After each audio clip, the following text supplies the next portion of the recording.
In medieval Europe, food did not expire. People did. Picture this. It is October. The harvest is finished. There are no stores, no markets, no humming refrigerators, no bags of salt to cure your meat, no icebox to chill your milk. There is only you, your family, a single-room hut, and the heavy knowledge that winter is almost here.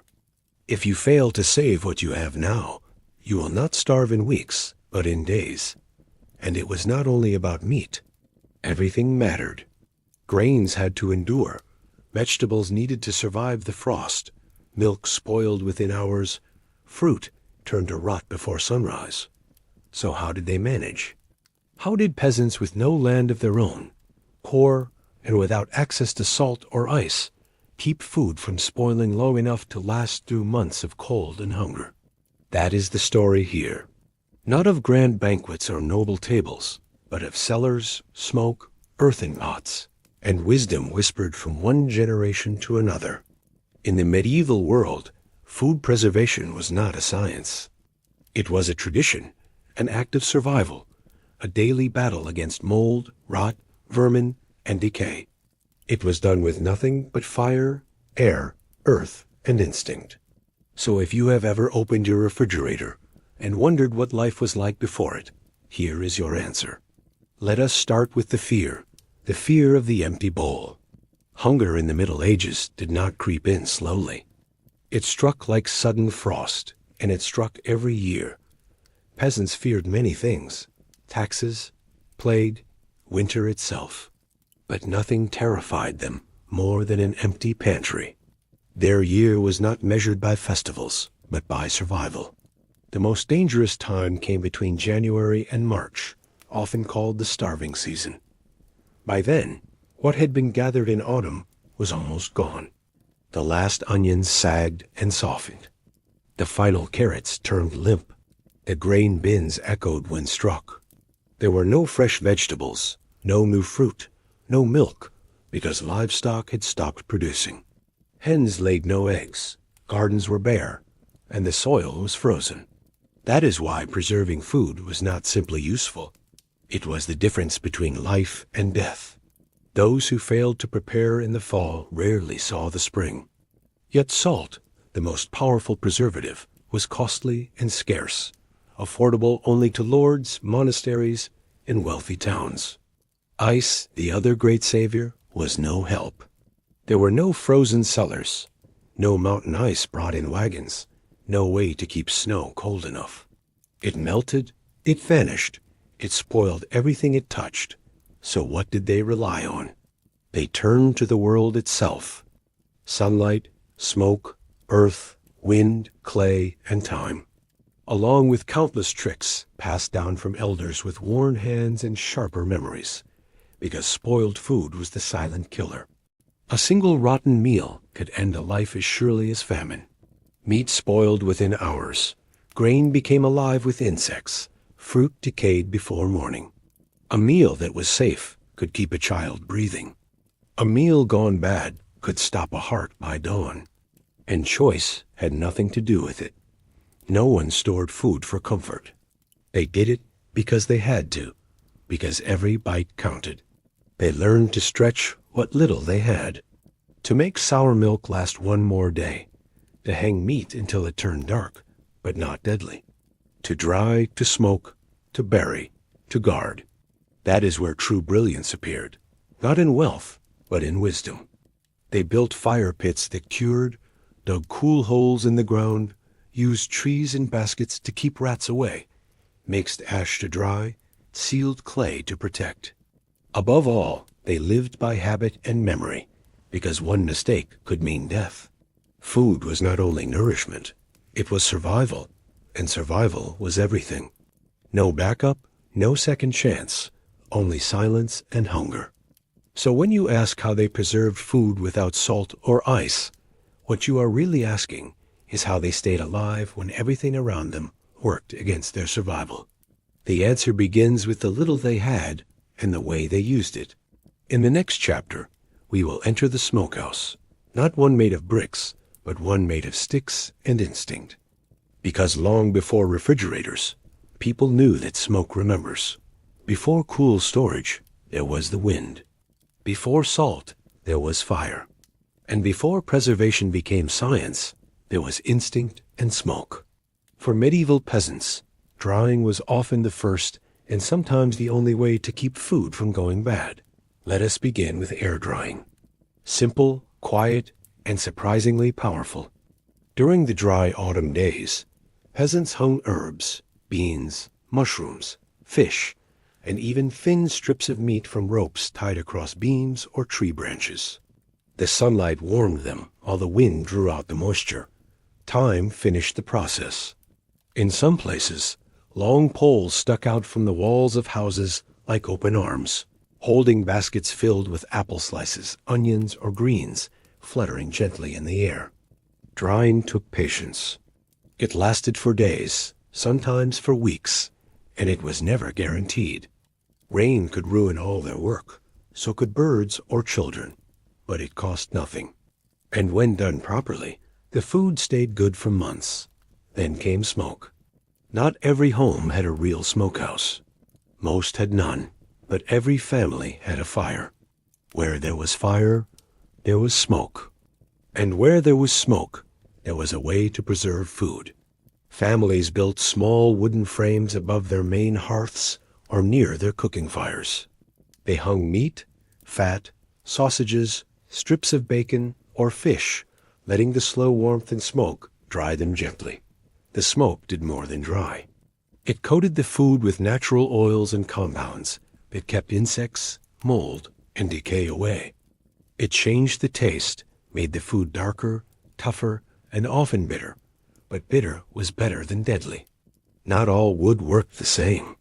Oak, beech, and hickory gave strong, lasting smoke.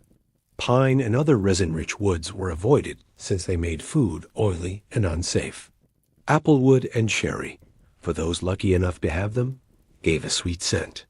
While smoking added flavor, that was never the goal. It was about endurance. A smoked leg of meat, properly dried, could stay edible for weeks, even months in the cold. Fish, too, could be dried, smoked, then stored high under the roof in baskets, far from rats and hungry hands. In colder lands, peasants also used air drying through the winter. Whole cabbages were hung in barns. Turnips and garlic were braided together and left in the wind under the rafters. Beans were shelled and spread on reed mats until crisp. Cold air slowed rot, and the wind drew away moisture. Together, they worked like a slow and silent refrigerator. But the real miracle was that these methods required nothing more than patience. No salt, no ice, no chemicals, just air, fire, and care. They did not always succeed. Some food spoiled, some burned, some was lost, but each mistake became a lesson. And every piece of smoked meat that lasted until spring meant one more life saved from hunger. Next, we move underground, where peasants did not just preserve food with air and fire, but with earth itself. Because sometimes the best refrigerator was the soil beneath their feet. Fire dried the food, but earth kept it cool and quiet. Not every village had a cellar of stone. In truth, most peasants had only one small room to live in, but they all had dirt. And dirt, it turns out, remembers the cold. Across Europe, peasants dug shallow pits in shaded corners of their fields or yards, often beneath trees or beside the north-facing wall of their homes, where sunlight never reached. They lined these pits with straw, moss, or shards of pottery, and covered them with wooden lids or heavy stones. Inside, they stored turnips, carrots, beets, parsnips, and apples wrapped in leaves. Cabbage heads were placed upside down, and sacks of grain were tied and sealed. The goal was to maintain steady temperature, darkness, and just enough moisture. The soil acted like a natural refrigerator, not freezing, but cool enough to slow the passage of time. They had no ice blocks, but they did not need them. Even when the top layer of soil froze, the ground below stayed cool and damp, never too dry, never too warm. That was where they hid their food. Some families carved small root cellars into hillsides, sloped tunnels with packed soil walls, and thatched doors. Inside, total darkness and still air made perfect storage for onions, potatoes, and sealed jars of grain or dried meat.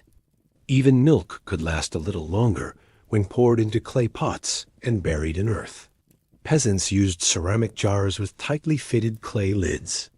These jars, sometimes coated with beeswax or animal fat, were buried partly or completely underground to protect from heat and pests. Some families poured rendered fat into jars and pressed pieces of meat inside to seal them off. Others filled sealed gourds or bladders with pickled eggs, dried herbs, or preserved fruit and buried them for safekeeping. Buried in the ground, these jars could endure through snow and frost, hidden safely from thieves, animals, and even tax collectors. What peasants buried beneath the soil was not only food, but hope itself. When winter turned cruel and the family had eaten their last crust of bread, a father might step out into the cold night with a lantern scrape, away the frozen earth, and return with a cabbage, the last green memory of summer. In that moment, the ground was no longer just dirt. It was memory made solid. When archaeologists uncover medieval storage pits today, they often find layers of straw, bones, fragments of pottery, and lines of ash, all silent traces of food, once hidden, uncovered, and hidden again. It was not a single act, but a rhythm, a pattern of trust between people and the soil. You did not only grow from the earth. You relied on it to protect your food, to shelter your hunger, to keep your family alive. From cold earth, we move now to quiet transformation, because peasants did not only bury food, they changed it, turning milk into tang, vegetables into sourness, through time, instinct, and unseen living forces long before science gave them names. Prepare to meet fermentation. In our age, we fear bacteria. In theirs, peasants welcomed them and depended on them to return the favor. They did not know the word fermentation. They had never heard of microbes, but they knew by experience, through generations of tasting and observation, that food could sour and yet remain safe. Even better, sour food could become stronger, last longer, and keep bodies alive through the cold months. It began with milk. Fresh milk spoiled fast without cool storage. But when left in a shaded corner, it thickened, curdled, and turned pleasantly tart. Peasants called it thick milk, clabbered milk, or simply sour milk. They did not waste it. They ate it with bread, mixed it into porridge, or drank it before rest. Sometimes they let it separate into curds and whey, pressing it gently to make soft cheese, all without rennet or heat treatment. Just patience and air. The helpful bacteria inside worked quietly. They stopped dangerous ones from growing. They kept the milk safe. They turned something spoiled into something nourishing. Vegetables could be treated the same way. Cabbage, carrots, and turnips were chopped, packed tightly into clay pots, animal bladders, or wooden barrels, and covered with water, sometimes mixed with whey or leftover sour milk. Under weight and time, the vegetables softened, grew tangy, and bubbled faintly. It could last for months without rotting, giving much-needed taste and vitamins during the long, dark season. This was the medieval form of what we now call sauerkraut, pickles, or fermented greens, long before such names existed. It was a miracle of simplicity that worked when everything else failed, because while other foods spoiled, fermented cabbage stayed alive. Fruits followed their own path. Left to sit, berries and apples began to ferment naturally. Peasants did not discard them. They crushed the fruit, sealed it in jars, and waited. Sometimes it became sour wine, sometimes weak cider, sometimes vinegar. Each was useful. Vinegar, especially, was a gift. It flavored, but also preserved. Onions, garlic, and small pieces of meat could be soaked in vinegar-filled jars. The results were sharp, strange to taste, but safe to eat. Even eggs could be kept for weeks in vinegar or in sour whey. Fermentation took the place of salt when there was none. It changed food in a controlled way, kept it from decay, and gave it a taste that could last through the coldest nights. Every village had someone who mastered this art. Often it was an elder who knew exactly when to seal a jar, when to stir, when to taste. People said they made the best sour beer, the strongest vinegar, or the most perfect pickled cabbage. In a world without science, their wisdom was chemistry born from survival. It was not only food, it was skill, it was pride, and it was knowledge before anyone called it science. In the cold heart of winter, a peasant's meal might be a bowl of boiled oats, sour milk, a slice of pickled onion, a bit of fermented turnip, and bread dipped in vinegar. To us, that might sound plain or harsh, but to them, it was warmth, comfort, and proof that time itself could be tamed. Fermentation did more than preserve. It changed everything. Rot became renewal, sourness became strength, and unseen bacteria became trusted friends in the endless fight against hunger. In the next chapter, we return to texture, because sometimes survival depended on covering meat with fat, burying it in ash, or sealing it tight with clay. Let us step into the curious and clever world of ancient wrapping methods. When you have no refrigerator, you do not stop time, you slow it. Peasants understood this. They could not freeze food, but they could hide it, protect it, and stretch its life using the simplest materials around them. Let us begin with ash. Every morning, after the fire burned out, a pile of gray ash remained. Most would sweep it away, but peasants found purpose in it. They used ash to bury and protect. Eggs, dried meat, cheese covered in cloth, even fruits such as pears or apples could be hidden in it. The ash served three purposes. It kept away insects, drew out moisture, and blocked air. It was nature's soft shield. Eggs stored this way could last for months. Their shells dulled, but their contents stayed fresh. Even hot coals were buried in ash at night to stay warm for the next morning's fire. But food, too, found safety in this fine dust. Then came clay. Found everywhere underfoot, clay became a barrier between food and decay. Peasants filled clay pots with cooked meat or cheese, then covered the top with a layer of clay, beeswax, or even wet mud mixed with straw. These sealed jars were buried or stored in cool corners. Some foods, especially meat, were completely wrapped in wet clay. When it hardened, it formed a shell that kept air out and freshness in. When hunger returned, the outer layer was cracked open, and the food inside, slightly sour yet safe, was ready to eat. Clay was also used to coat storage pits and jars, making them cooler and resistant to mold. When animals were butchered, every part was used, but fat was the true treasure. It was melted down, boiled until clear, then poured over cooked meat or bones prepared for stews. Once cooled, the fat solidified, sealing everything below it. No air entered, no insects survived, no decay spread. This simple act became a method still known today as confit. But for peasants, it was nothing fancy. It was the way to keep meat alive through the winter. Inside a clay pot or wooden tub, a solid cap of fat became a lid of survival. When food was needed, they chipped away part of the fat, took what they required, and closed it again. The meat underneath could last for weeks, sometimes months. Flavor was never the goal. Survival was. Some peasants dipped cloth in beeswax to wrap cheese, rolled herbs in animal hides, pressed cooked grains into tight baskets sealed with mud, or stored dried meat inside hollow logs filled with clay at the ends. Nothing went to waste. Not a scrap of food, not a bone, not even the grease left in a pan. Everything that could block air, soak moisture, or drive away rats had value. What they truly built were layers of time.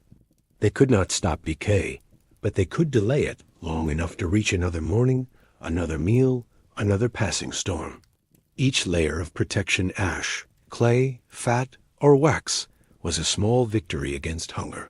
They wrapped their food with what the earth provided, and in doing so, they wrapped pieces of hope itself. Because beneath the layers of ash, beneath the hardened clay and cooled fat, waited the promise of tomorrow. In the next chapter, we move from the act of preserving to the art of planning. Because survival depended not only on how food was kept, but on which food was chosen, and how every crop was planned with one question in mind. How can I make this last?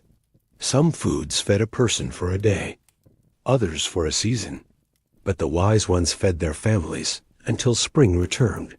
Medieval peasants were not only farmers, they were thinkers and planners. Every seed they planted carried a second thought behind it. Will this endure? Because for them, harvest was never the finish line. It was the beginning of the next long wait for survival. It marked the start of the quiet struggle against time. Root vegetables ruled the art of keeping food. Carrots, turnips, beets, and parsnips grew deep in the soil. They could rest in the earth even after the frost arrived. Many peasants left them where they grew, marked by a stick or a stone, taking only what was needed. Others stored them in underground cellars packed with straw, sand, or dried leaves. The secret was darkness, stillness, and cold air. They knew a carrot in summer was sweet, but one in February was a miracle. Onions and garlic were woven into long ropes and hung from wooden beams or the rafters of the roof. The reason was simple. Air kept them dry. Dry meant safe. Hanging high, they escaped mice and damp. Draped across the kitchen walls, they became both food and ornament. Their sharp scent helped keep pests away. Most fruits spoiled quickly, but a few hardy kinds, if picked and stored carefully, lasted for months. Apples with firm flesh, wrapped in straw or cloth, placed in cool corners, often endured through winter. Set upside down and spaced apart, they avoided bruises. Plums dried into wrinkled sweets and were sealed in clay jars. Peasants remembered which trees gave fruit that lasted, which season made firm skins, and which bushes bore berries that dried the best. Fruit was rare in the cold months, but when a jar opened in January, the smell brought back the memory of summer. Peasants did not count nutrition, they counted stores. Beans, peas, and lentils were dried on mats and kept in cloth sacks or clay pots. Grains were stored whole and only ground before use. Nuts were placed in baskets and hung high, out of reach of rats. These were foods that waited patiently.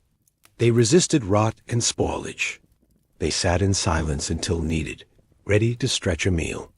A handful of lentils, a scoop of oats, a palm of dried peas could feed a family when the rest was gone. Peasants planted not for taste, but for survival. Would it endure frost? Would it dry well? Would mice avoid it? Could it still be eaten if it soured? Crops were tested by time and passed down through generations. Over the years, peasants not only grew food, but also built knowledge of what endured. When you visit old medieval ruins, you see stones, walls, and remains. Look closer. You see pits, ledges, and storage spaces not made for people, but for food to endure. These designs show a wisdom built from hunger and patience. Every structure held a lesson in how to make food last. In the next part, we go beyond crops and into the tools and containers that kept them safe. Because even the best harvest could be lost if it was not protected. Bread was easy to bake, but harder to guard from mold, from rodents, and from time. Peasants had no cupboards, no tins, no plastic or metal jars, but they had invention born from need. Let us see what they used, plain yet clever. One of the simplest tools was a fabric bag made from hemp, linen, or tightly woven wool, tied with string and hung above. These bags stored dried beans, peas, herbs, mushrooms, bread, and cheese. They hung them to stay clear of mice, to let air move freely, and to keep them dry.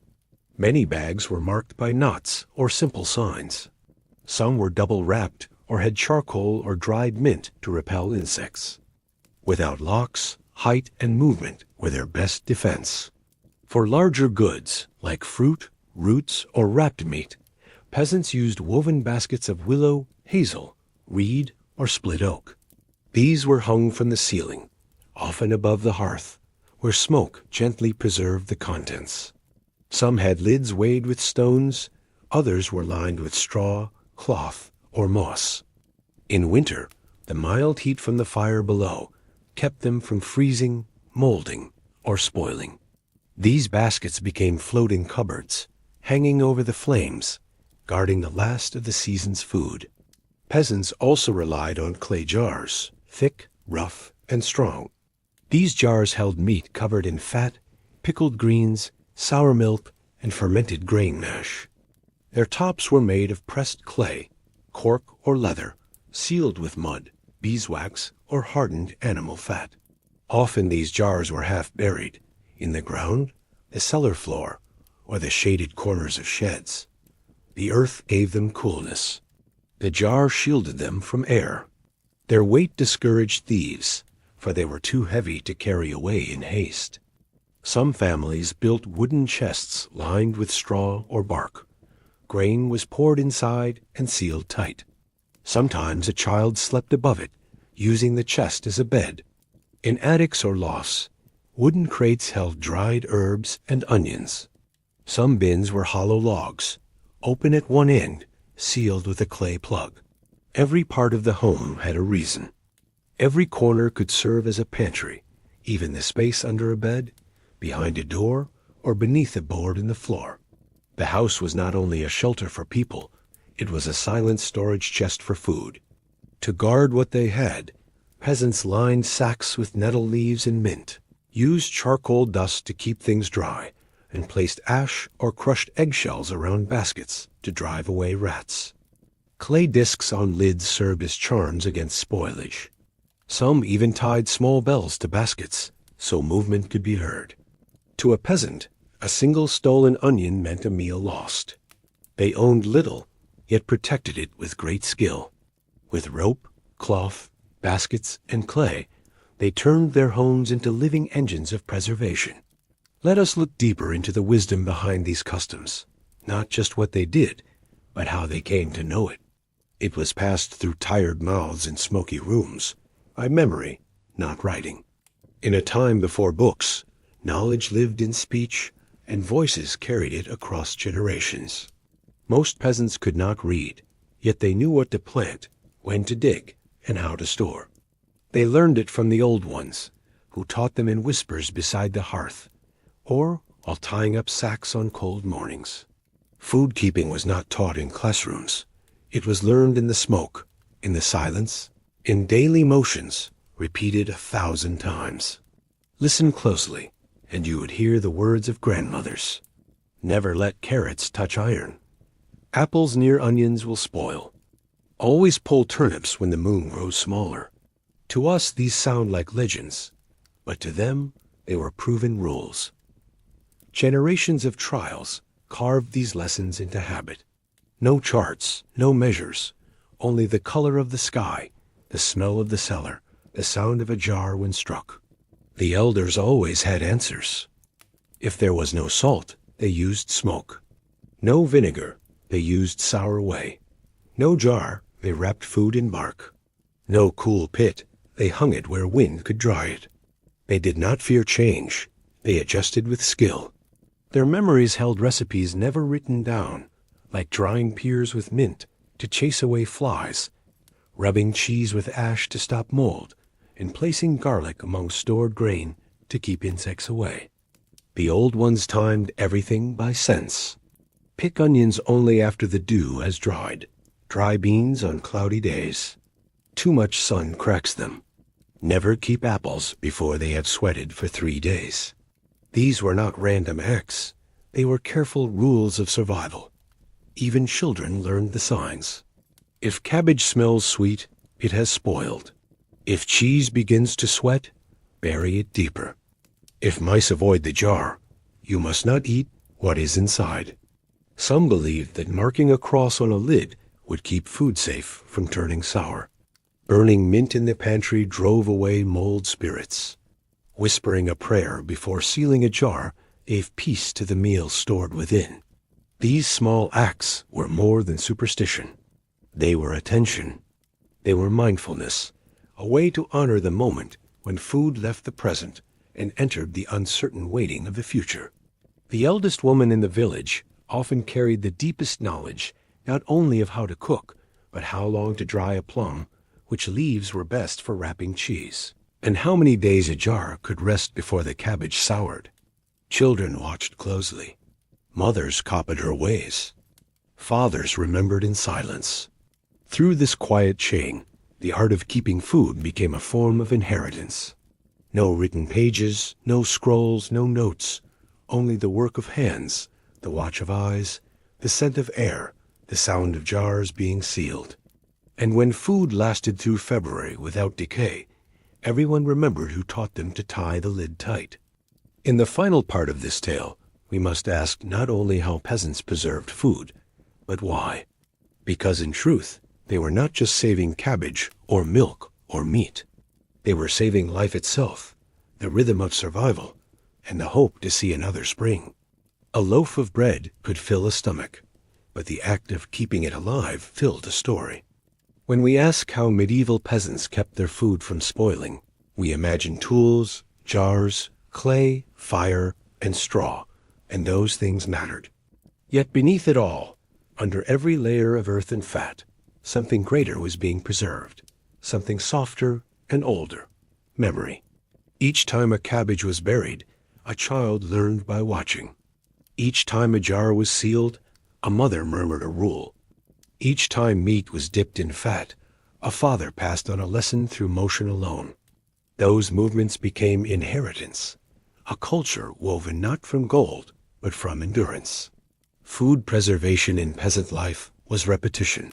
The same acts, the same seasons, the same hopes. Yet each winter was different. Each jar carried its own risk, each loaf its own story. Every meal was a quiet victory.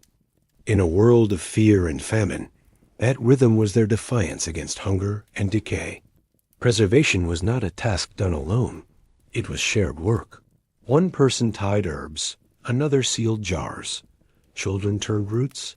Elders decided when to stop. Neighbors lent salt, fire, or advice.